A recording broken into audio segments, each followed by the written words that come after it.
Era fim de tarde, e o sol se punha sobre o mar da Galileia, tingindo as águas com tons dourados. Jesus havia passado o dia ensinando as multidões, curando enfermos e compartilhando parábolas sobre o reino de Deus. Exausto, ele disse aos seus discípulos: "Passemos para o outro lado."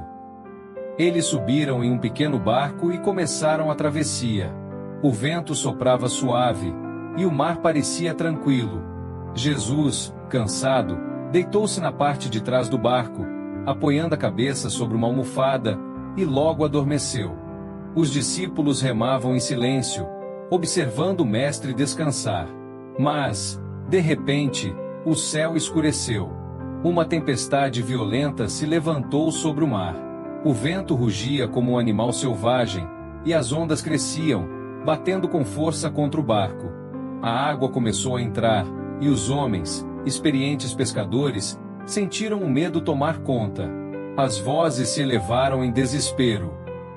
"Rápido! Esvaziem o barco! Vamos afundar!" No meio do caos, Jesus permanecia dormindo.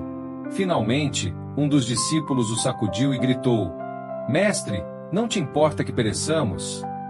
Então, Jesus se levantou. O vento açoitou suas roupas, e as ondas ameaçavam o barco. Com calma e autoridade, ele estendeu a mão e disse: "Silêncio! Acalma-te!" No mesmo instante, o vento cessou. As ondas se aquietaram. O mar, antes furioso, tornou-se liso como espelho. Um silêncio profundo envolveu o barco. Os discípulos se entreolharam, ainda ofegantes, tentando compreender o que havia acontecido.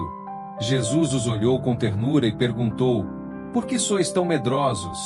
Ainda não tendes fé?" Suas palavras ecoaram dentro deles. O medo deu lugar à admiração, e um deles murmurou: "Quem é este, que até o vento e o mar lhe obedecem?" Naquela noite, os discípulos compreenderam algo mais profundo. Jesus não era apenas um mestre ou um profeta. Ele era o Filho de Deus, com poder sobre toda a criação. A tempestade serviu para revelar a autoridade divina de Cristo, e também para ensinar que, mesmo quando tudo parece perdido, a presença de Jesus é suficiente para trazer paz. Assim como naquele barco, ele continua a acalmar as tempestades que assolam o coração humano.